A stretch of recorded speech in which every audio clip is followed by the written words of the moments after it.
Pada kesempatan ini saya akan berbagi dengan saudara satu pengajaran firman Allah yang saya berikan judul Firman Kebenaran. Ya, mari langsung saja kita buka ayatnya dalam Efesus pasal yang ke-1. Kita baca pada ayatnya yang ke-13. Kita bahas bicara tentang firman kebenaran, ya.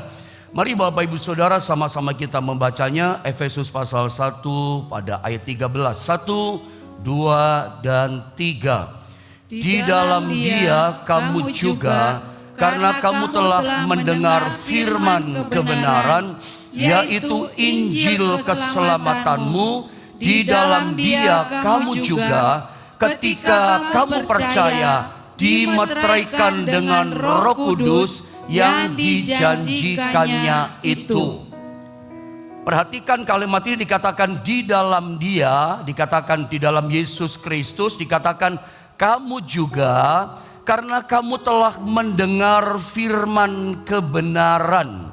Coba bilang di rumah saudara masing-masing bersama dengan saya, firman kebenaran. Saya ingin kita perhatikan dulu kalimat yang mengatakan tentang firman kebenaran. Saya suka mengajarkan kepada saudara bahwa firman kebenaran, firman Tuhan itu firman kebenaran.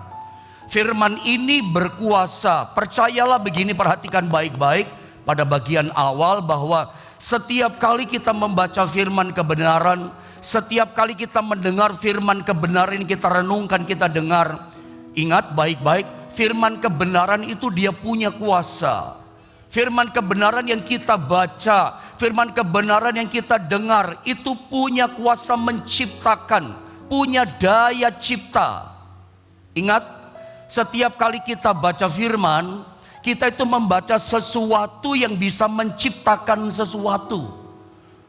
Bisa menciptakan dari yang tidak ada menjadi ada. Dalam Yohanes pasal 1 ayat 1 dan ayat yang ketiga dikatakan pada mulanya adalah firman. Saya cuma mengingatkan saudara, firman itu dahsyat. Saya ingin ada fokus kepada firman kebenaran. Firman itu dahsyat, firman berkuasa. Ayat ini katakan pada mulanya adalah firman, firman bersama-sama dengan Allah, dan firman itu adalah Allah. Lalu ayat yang ketiga dikatakan segala sesuatu dijadikan oleh Dia, oleh firman Allah yang berkuasa ini. Dikatakan dan tanpa Dia, dikatakan tidak ada suatu pun yang telah jadi dari segala yang telah dijadikan. Jelas ayat ini mengatakan bahwa firman ini punya daya cipta yang menciptakan segala sesuatu. Kalau firman Allah tidak diperkatakan, tidak menciptakan, maka semua yang ada tidak jadi ada. Jadi saya ulang bahwa firman Allah itu berkuasa, dia punya daya cipta. Jadi setiap kali kita baca firman, mendengar firman, catat baik-baik, ingat baik-baik, meteraikan, tanamkan di hati setiap kita. Kita itu mendengar firman, membaca firman, membaca dan mendengar sesuatu yang dapat menciptakan sesuatu dalam hidup kita. Beda dengan kita baca koran, beda dengan kita membaca yang namanya majalah. Berita di koran yang kita baca hari ini, berita di majalah yang kita baca kemarin, berita itu tidak punya kuasa mencipta. Tapi setiap kali kita baca firman, meskipun kita baca firmannya 1 bulan yang lalu, meskipun kita dengar firmannya Tuhan kemarin atau hari ini, Anda mesti percaya bahwa firman Tuhan yang kita baca, firman Tuhan yang kita renungkan, firman Tuhan yang kita dengar, itu punya kuasa menciptakan sesuatu dalam hidup kita. Makanya pesan saya, tiap kali kita baca firman, tiap kali kita dengar firman, dengar serius firman Allah itu. Berikan perhatian penuh. Sebab firman kebenaran itu punya kuasa menciptakan sesuatu dalam kehidupan kita. Anda mau contoh? Di Alkitab banyak contoh. Firman yang didengar, firman yang kita terima, itu sanggup mengubahkan, menciptakan sesuatu yang gagal masa depannya jadi berhasil diubah. Contohnya Petrus. Dia berkata kepada Yesus, semalam-malaman aku tidak menangkap 1 ekor ikan pun. Tapi karena engkau menyuruhnya, karena memang Yesus menyuruh, memerintah dengan firman-Nya, Petrus, bawa perahumu ke tempat yang dalam. Dan sekarang dikatakan apa? Tebarkan jalamu. Petrus dengan pikiran berkata begini, dengan mulutnya berkata dengan logikanya, semalam-malaman aku telah gagal. Aku tidak berhasil dalam pekerjaanku semalam. Tapi karena engkau menyuruhnya, tapi karena firman-Mu yang berkata kepadaku, aku melakukannya juga. Apa yang terjadi ketika Petrus mendengar firman kebenaran? Apa yang terjadi ketika Petrus menghidupi firman dan melakukannya? Firman yang dia dengar, yang dia lakukan, dia hidupi. Itu menciptakan sesuatu loh. Yang gagal, semalam-malaman gagal. Hari itu ketika dia dengar, menghidupi, lakukan firman, dia berhasil. Kegagalannya diubah jadi berhasil. Alkitab bilang kepada kita, menginformasikan kepada kita, hari itu juga, siang itu juga, ketika dia tebarkan jala, dia menangkap sejumlah besar ikan yang sangat banyak. Jalannya sampai koyak, tetapi 2 perahu penuh dengan ikan. Apa yang terjadi? Firman Allah yang dikatakan Tuhan menciptakan keberhasilan. Hari ini mungkin Anda gagal, tapi percaya kepada firman kebenaran ini tidak pernah berubah kuasanya. Langit bumi boleh hancur, bahkan saya katakan lebih mudah langit bumi ini hancur daripada firman Tuhan itu gagal. Makanya percaya kepada firman kebenaran, yakin, serius dengan firman kebenaran, karena dia bisa mengubah hidup kita. Ada ingat dalam Matius pasal 8, ada seorang perwira Kapernaum punya hamba laki-laki yang menderita sakit hampir mati. Dia datang kepada Yesus, minta tolong sama Yesus. Yesus berkata, oke, aku akan datang ke rumahmu. Apa kata perwira ini? Guru, Tuhan, aku tidak layak menerima engkau di rumahku. Ayat 12 yang katakan, cukup katakan sepatah kata saja, aku percaya Tuhan, hambaku akan sembuh. Cukup katakan sepatah kata firman, aku yakin hambaku sembuh. Yesus bilang di ayat 13, pergilah, pulanglah, jadilah kepadamu seperti yang kamu percaya. Apa yang dipercaya oleh perwira Kapernaum? Yang dia percaya sepatah kata firman. Dengarkan saya baik-baik. Meskipun satu kata firman, meskipun hanya sebuah kalimat firman yang sederhana, tetapi tidak pernah menyederhanakan kuasanya ketika dia bekerja dalam kehidupan kita. Ketika Anda hidupi itu firman, Anda percayai, Anda lakukan itu firman. Oh, firman Tuhan kalau bekerja, daya ciptanya tidak pernah sederhana, selalu luar biasa. Apa yang terjadi begitu perwira ini pulang ke rumahnya? Dia mendapati hambanya sembuh. Tentu dia bertanya, jam berapa kamu sembuh? Itu hambanya menceritakan persis jam waktu di mana Yesus berkata di ayat 13, sekarang kamu pergilah dan pulanglah, jadilah kepadamu seperti yang kamu percaya.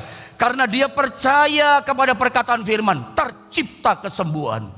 Hari ini apakah Anda sakit? Kalau Anda sakit, percaya kepada kebenaran firman yang dapat menolong kita. Sebab dari kata firman kebenaran, saya ingin pagi ini kita fokuskan perhatian kita kepada kalimat kata yang berkata firman kebenaran. Coba saya baca ulang. Ada 2 perkara yang kita terima, 2 hal yang kita dapatkan ketika kita percaya, menghidupi, mentaati firman kebenarannya. 2 yang kita terima. Saya baca ulang dari awal. Lihat ayat ini di screen monitor saudara. Di dalam Dia, di dalam Yesus Kristus, kamu juga dikatakan karena kamu telah mendengar firman kebenaran, yaitu dikatakan apa? Injil keselamatanmu. Yang pertama, ketika kita mendengar, menerima firman kebenaran, mentaatinya, menghidupinya. Yang pertama, kita menerima apa dari firman kebenaran yang kita taati? Menerima yang namanya keselamatanmu di dalam Dia. Kita menerima keselamatan di dalam Tuhan, di dalam firman-Nya. Menerima keselamatan. Jadi hari ini percaya, lewat firman kebenaran inilah hidup kita diselamatkan. Diselamatkan dalam arti yang kekal itu ya. Di tempat yang abadi itu. Harusnya kita sama-sama tahu kita gak selamat tanpa firman kebenaran yang kita terima. Lewat firman kebenaran kita ngerti kebenaran. Aku dalam dosa.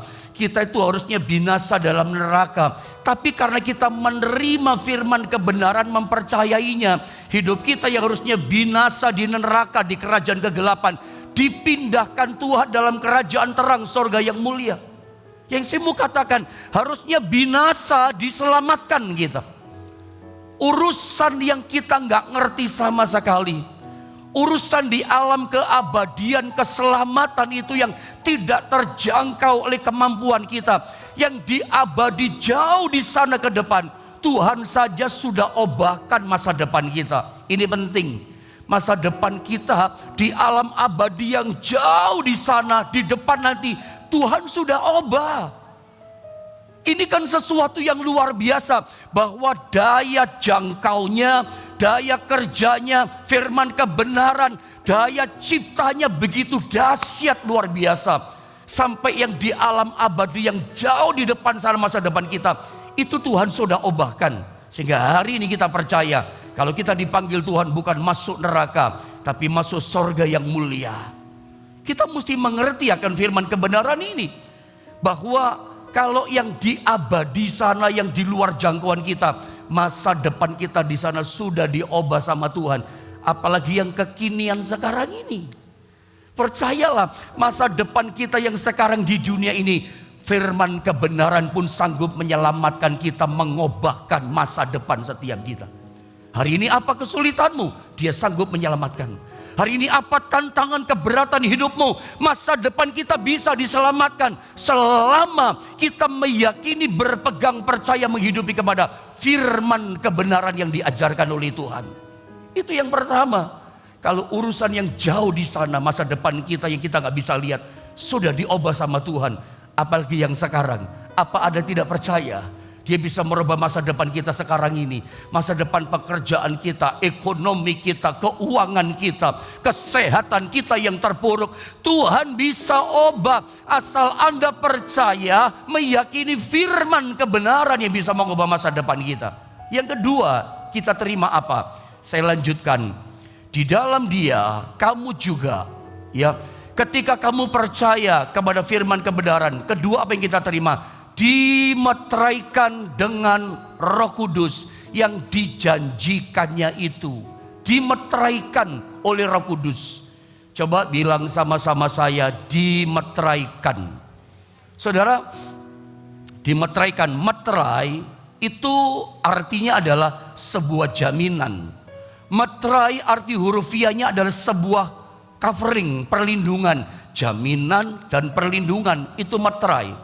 Contoh yang paling mudah, benda apapun, barang apapun di dunia ini, itu kalau ada segelnya, kalau ada meterainya, berarti itu dilindungi sama undang-undang. Ya, itu berarti ada jaminan dari pemerintah. Jangan coba otak-atik, misalnya meteran listrik di rumah kita, itu ada segelnya, itu ada meterainya di situ. Kita nggak boleh otak-atik. Meterai itu artinya gini.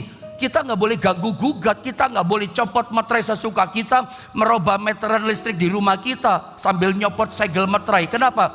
Urusannya dengan undang-undang pemerintah Indonesia. Kita berhadapan sama kekuatan sebuah negara, itulah Indonesia.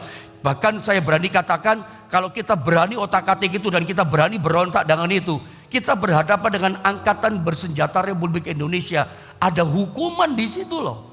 Kita menghadapi satu pemerintah yang besar, itu jaminan, itu perlindungan, itu meterai. Anda punya perjanjian jual beli sama seseorang, jual beli rumah, jual beli mobil, atau perjanjian apapun dengan seseorang, ya. Anda tanda tangan di atas meterai. Meterainya murah, 6.000 atau 12.000 kah meterai atau 10.000? Murah meterainya. Tetapi di dalam meterai itu, di balik meterai ada undang-undang pemerintah kita. Ada undang-undang negara, ada semua piranti yang namanya pemerintah di situ. Kita berani melanggar perjanjian, tidak konsekuen dengan ikatan perjanjian yang sudah kita tanda tangan. Kita berhadapan dengan hukum loh. Kita bisa masuk penjara. Kita bisa dikejar dengan angkatan bersenjata Republik Indonesia. Melanggar, ada jaminan, ada perlindungan. Saya cuma coba kasih wawasan sama saudara. Dengan kita percaya kepada firman kebenaran yang datang kepada kita, Kita pegang firman kebenaran seumur hidup kita sampai kita mati. Kita pegang erat-erat firman kebenaran. Orang boleh ngomong apapun, kita tetap percaya firman kebenaran. Yang kita pegang firman kebenaran, bukan kata dunia, bukan kata orang. Firman kebenaran kita pegang. Firman kebenaran itu dikatakan memeteraikan kita dengan Roh Kudusnya. Firman kebenaran itu menjamin, jadi jaminan kita. Kebenaran firman itu jaminan kita. Itu covering perlindungan buat kita. Jadi kalau ada orang coba ganggu saudara, ada jaminan loh. Dia bukan berhadapan dengan Anda, dia berhadapan dengan pemerintah kerajaan sorga. Dia berhadapan dengan angkatan bersenjata yang ada di sorga. Nah main-main loh saudara ya. Anda ini punya covering perlindungan lewat firman kebenaran. Ada meterainya, itulah Roh Kudus. Jadi kalau hari ini ada yang coba jegal-jegal saudara, nggak usah takut. Ada yang coba ganggu saudara, sakit penyakit kah, atau manusia, atau setan, atau dunia. Ingat, firman kebenaran yang Anda percaya, itu jaminannya. Dia mengcovering saudara. Dia memberikan perlindungan sama saudara. Asal kita nggak bimbang. Asal kita nggak ragu. Tetap pegang erat firman kebenaran. Sebab arti firman kebenaran dalam terjemahan aslinya bahasa Greka disalin dengan kata aletheia. Aletheia itu artinya adalah hal yang sejujurnya. Ya, hal yang sebenarnya. Aletheia artinya ini loh faktanya, ini loh buktinya. Kamu boleh gak percaya, tapi ini loh faktanya, kenyataan buktinya ini. Sejujurnya ya ini yang terjadi, ini yang sebenar-benarnya. Kamu boleh gak setuju, kamu boleh bimbang, ragu, tidak percaya. Tapi sebenarnya ini hasilnya. Kalau ada seseorang, permisi bicara. Misalnya divonis ada tumor gitu ya. Di perutnya, di ususnya, atau dalam lambungnya. Begitu perut lah saudara ya.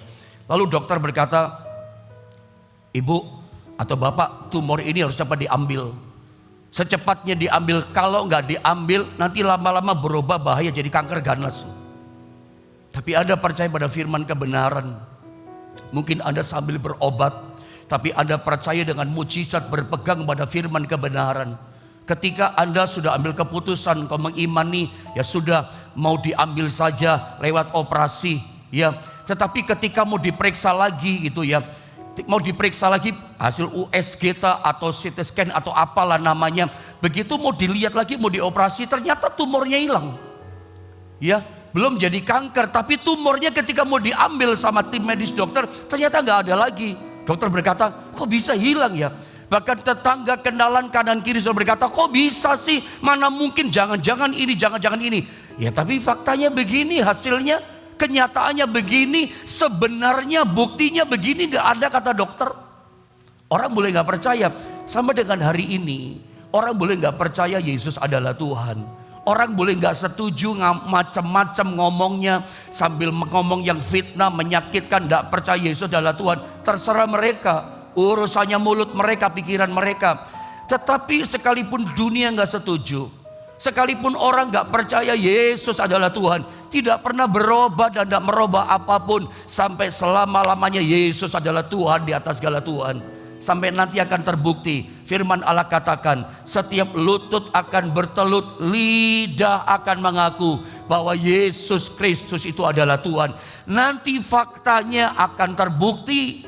Nanti yang sebenarnya buktinya, faktanya akan nyata bahwa benar dia adalah Tuhan. Tidak peduli sekarang orang ngomong apapun.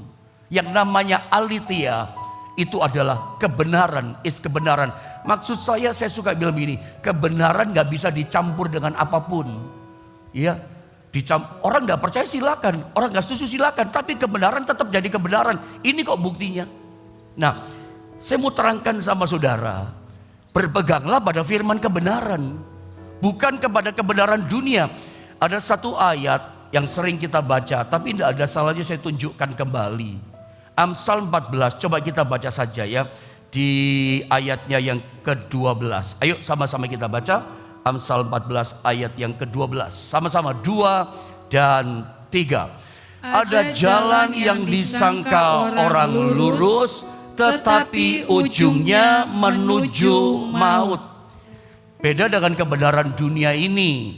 Beda dengan kebenaran kita orang manusia. Orang bisa berkata, ini kebenaran loh Pak, ini jalannya benar, jalannya lurus. Ini kelihatannya cuannya besar, ini omsetnya nanti bagus. Ini kalau kita kerja ini benar loh, nanti omsetnya luar biasa.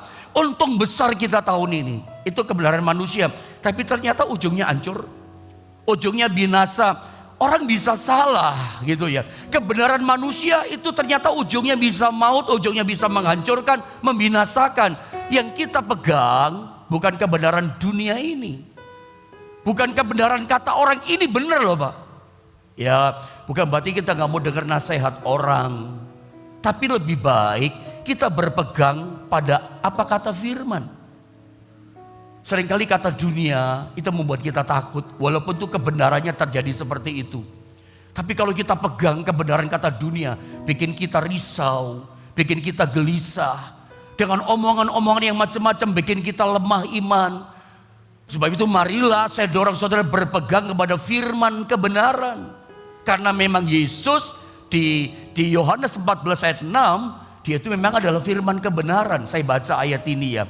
Kata kebenaran aletheia itu persis ada di tengah-tengah ternyata. Saya baca ayat ini. Memang dia jalan kebenaran buat kita saudara ya. Saya baca ayat ini. Yang kita ikuti jalannya Tuhan ini. Karena jalan Tuhan masih jalan kebenaran. Yesus pernah berkata begini, Yohanes 14 ayat yang ke-6. Akulah jalan dan kebenaran dan hidup. Dikatakan tidak ada seorang pun yang datang kepada Bapa kalau tidak melalui aku. Sangat menarik. Yesus berkata, kalau kita mau mengalami kehidupan yang benar-benar hidup, hidup dalam kuasa Tuhan, hidup dalam keselamatan, hidup dalam jaminan covering perlindungan Tuhan, hidup yang berkemenangan di dalam Tuhan, bukan kelihatan benar tapi ujungnya hancur. Betul-betul benar-benar hidup gitu ya. Jadi kalau kerja benar-benar hidup, ya dagang benar-benar hidup dagangannya. Anda mau nggak benar-benar hidup? Jalan hidup kita begitu bergairah, benar-benar hidup. Jalan mana kita ikuti? Jalannya Tuhan. Dikatakan akulah jalan dan kebenaran. Jalan kebenaran Tuhan membawa kita kepada kehidupan. Kok bisa ya? Jalannya Tuhan, firman Tuhan, jalan Tuhan. Kita ikuti jalan Tuhan hari ini tuh lewat firman-Nya, firman kebenarannya. Anda nangkap ya? Firman-Mu adalah kuduskanlah kami dalam kebenaran. Yohanes 17, karena firman-Mu adalah kebenaran. Bagaimana caranya kita mengikuti kebenarannya Tuhan? Jalannya Tuhan itu lewat firman kebenaran. Setiap perkataan firman Allah itu jalannya Tuhan buat kita. Taati, hidupi perkataan firman. Seperti Petrus, ya, seperti perwira Kapernaum, percaya kepada firman. Itu jalannya Tuhan. Hari ini apapun masalah saudara, hari ini pagi ini apapun beban berat hidupmu, kesulitanmu, ikuti jalannya Tuhan. Kalau saudara ingin benar-benar hidup di dalam Tuhan, hidup yang dimerdekakan, hidup yang mengalami kelepasan covering perlindungan, diselamatkan oleh Tuhan, ikuti jalannya Tuhan. Lewat apa jalannya Tuhan? Lewat firman kebenarannya, perintah-perintah kebenarannya lakukan. Setiap kali kita dengar firman kebenaran, kita diarahkan pada jalan yang benar. Ternyata saya berdosa ya kata firman, bertobat. Ya, mencuri, pembunuhan, perjinahan, macam-macam dosa kita bisa tahu dari mana? Dari firman kebenaran. Kita ada iri hati, dendam ternyata nggak boleh. Dari firman kebenaran kita harus setia, karena mungkin kita mulai nggak setia. Mungkin kita mulai mundur, datang firman kepada kita. Itu firman kebenaran, ikuti jalannya. Ya, Anda mulai gelisah, khawatir, Alkitab katakan jangan khawatir, itu jalan Tuhan buat Anda. Hai jangan takut, itu jalan Tuhan. Ikuti jalan, itu kebenaran. Ketika Anda ikuti jalan kebenaran itu, Anda akan benar-benar hidup, mengalami keselamatan. Di masa depan kita ini, di tahun ini, Anda mengalami perlindungan, jaminan, covering daripada Tuhan. Dan memang itu dikatakan firman Allah. Coba saya tunjukkan satu ayat, Yohanes 8 ayat 31 sampai 32. Saya ingin, ini besar-besar ini ayatnya. Baca sama-sama dengan saya saudara ya. Ayat ini luar biasa, memerdekakan kita. Ayo sama-sama kita baca, 1, 2, dan 3. Jikalau kamu tetap dalam firman-Ku, kamu benar-benar adalah murid-Ku, dan kamu akan mengetahui kebenaran, dan kebenaran itu akan memerdekakan kamu. Setiap kali kita menerima kebenaran, kita masuk ke dalam hati kita, firman Tuhan yang datang kepada kita membuat kita tahu kebenaran. Oh, ini ternyata kebenarannya, aku salah ya, jalanku sudah keliru ya. Makanya ketika ada mau ambil keputusan, mau melangkah, kembali kepada firman. Keputusanku ini benar apa tidak? Yang aku buat kemarin ini benar apa tidak? Kembalikan kepada firman, cross check dengan firman, benar apa tidak? Ketika kita kembali kepada firman, kita tahu kebenarannya. Oh, ternyata benar ya, puji Tuhan. Aku ambil keputusan benar. Anda bisa sharingkan kepada seorang hamba Tuhan. Saya bersyukur bukan hanya jemaat yang saya gembalakan saja di gereja ini, bahkan Anda jemaat yang saya gembalakan secara online. Saya pun merasa Anda jemaat saya, walaupun secara online saya gembala saudara. Ada banyak jemaat itu konselingnya sama saya. Pak, saya punya masalah ini, boleh gak saya konseling? Boleh saudara ya. Ini masalahnya, bener gak Pak? Kalau saya salah ya saya bilang salah. Harusnya gini loh Pak, firman Tuhan katakan. Kembali kepada firman. Ketika firman diperkatakan, kita ngerti kebenarannya. Dan ketika kita sudah tahu kebenarannya, kita lakukan kebenaran firman, kita taati jalan Tuhan. Alkitab katakan apa?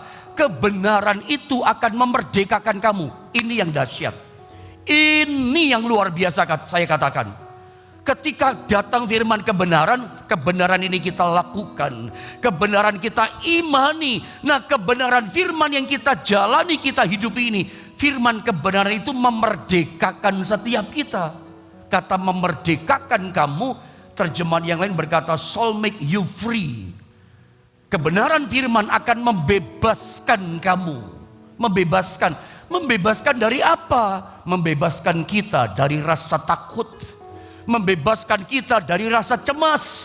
Membebaskan kita rasanya dikejar-kejar oleh masalah yang besar. Membebaskan kita dari ketakutan. Karena mungkin divonis oleh dokter penyakit yang tak tersembuhkan. Tadinya Anda begitu takut. Tadinya Anda begitu stres, depresi berat. Tapi begitu Anda mendengar firman kebenaran, ngerti kebenarannya, oleh bilur-bilurku kamu sudah disembuhkan. Ingat, itu kebenaran firman yang berkata.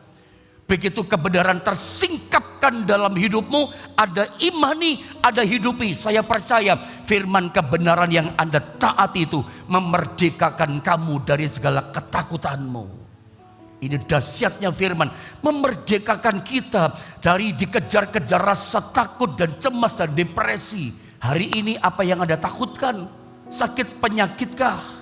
Atau penderitaan, atau kemerosotan ekonomi? Saya berdoa pagi ini firman yang kita dengar, yang punya daya cipta firman kebenaran itu, membebaskan kita dari segala macam ketakutan. Ada mau contoh yang paling jelas itu ada pada kisah ini. Mungkin terlalu kecil ini ayatnya ya. Kurang lebihnya dalam 2 Raja pasal 6 ayat 15 sampai 17. Hari itu yang namanya Nabi Elisa dengan bujangnya yang bernama Gehasi di Dotan di pondok Nabi itu dikepung sama tentara Aram yang jumlahnya begitu sangat banyak. Para pakar teologi menafsirkan jumlah tentara Aram yang mengebom itu satu divisi. Kalau di Indonesia satu divisi itu jumlah prajuritnya itu kurang lebih jumlahnya 10.000 sampai ya 15.000. Ini bukan satu batalion. Batalion itu berapa orang ya? Saya takut salah ngomong, soalnya di sini ada juga Pak Dan Ramil juga kan ini ya, Pak Nimrod Utapia yang ada di Nias ya. Jadi saya takut salah ngomong nanti. Memang tidak boleh salah ngomong saudara ya. Satu batalion itu berapa ya? 1.000 kah atau 700 kah? Tapi ini bukan batalion loh, satu divisi para pakar katakan. Berarti jumlahnya itu puluhan ribu loh yang mengepung. Ada hal yang ganjil ya, ada hal yang begitu aneh. Masa mau tangkap cuma 2 orang, terutama 1 orang namanya Elisa. Masa pakai satu divisi tentara ngepung? Rupanya mereka berkali-kali gagal nangkap seorang bernama Elisa yang punya kuasa Tuhan. Ya, sampai dikepung begitu banyak. Makanya singkat kata saya potong begitu Gehazi, hambanya bujangnya Elisa buka pintu pagi-pagi. Mungkin setelah doa pagi gini, begitu buka pintu, grek, dia lihat dikepung sama puluhan ribu tentara pondok Nabi. Dia gemeter, dia ketakutan. Rasa takut mengejar, menghantui dia. Cepat dia datang. Ya, hambanya lagi berdoa. Ya, dia dikatakan gini, Nabi Elisa dengan ketakutan, kita dikepung tentara Aram. Kenapa kamu takut? Elisa nggak takut, kenapa? Karena dia ngerti kebenaran. Kebenaran yang dia tahu lewat firman Allah adalah Tuhan nggak pernah tinggalkan dia. Penyertaan Tuhan sempurna. Malaikatnya berkemah di sekitarnya. Dia ngerti kebenaran. Saya berharap Anda ngerti kebenaran firman. Kebenaran membebaskan kita dari rasa takut. Elisa tidak takut, dia ngerti kebenaran. Meskipun di depan mata realita, kebenaran di depan mata dikepung masalah yang besar, tapi dia ngerti kebenaran. Ada kuasa Tuhan yang jauh lebih besar dari segala kekuatan tentara manusia yang ada. Elisa ngerti sebuah kebenaran sorga, bahwa kuasa sorga itu lebih besar daripada kekuatan dunia. Dia ngerti kebenaran, makanya nggak takut. Makanya dia berdoa buat bujangnya, celikkan matanya Tuhan. Begitu dicelikkan, hilang takutnya. Rasa takut hilang, kenapa? Kebenarannya terbukti. Di belakang tentara Aram satu divisi itu ada jumlah malaikat tentara yang jauh lebih banyak jumlahnya. Malaikat tentara sorga, dan pakai kuda lebih tinggi, pedangnya berapi, lebih tegap badan para malaikat. Itu namanya bujangnya Elisa langsung takut. Takutnya itu langsung hilang, saudara ya. Kenapa? Ngerti kebenaran. Saya berdoa dengan waktu yang terbatas, kiranya kebenaran firman yang kita terima selama ini itu berkobar di hati kita. Setiap perkataan firman bergelora kuat di hati kita. Itu membuat tersingkap ngerti kebenaran. Saudara, firman itu kalau diwahyukan jadi rema, itu dahsyat. Saya berdoa betul-betul pagi ini, Anda yang dikejar-kejar oleh rasa takut kebangkrutan, rasa takut hancur ekonomi. Engkau juga yang pagi ini sementara mendengar firman, engkau ada rasa takut dikejar-kejar oleh satu penyakit yang katanya tidak bisa sembuh. Engkau begitu ketakutan. Ngertilah satu kebenaran pagi ini. Ada Tuhan yang sanggup menyembuhkan, menolong saudara. Ada Tuhan yang kuasanya punya daya cipta firman Allah. Yang gagal bisa diubah jadi berhasil. Berpegang kuat kepada firman kebenaran. Dan kebenaran firman akan membebaskan, memerdekakan setiap kita. Doa saya, kuasa pemulihan, kuasa kesembuhan yang ajaib boleh mengalir menolong setiap kita. Kita punya Tuhan yang besar, Tuhan yang sanggup menolong dan memberkati setiap kita.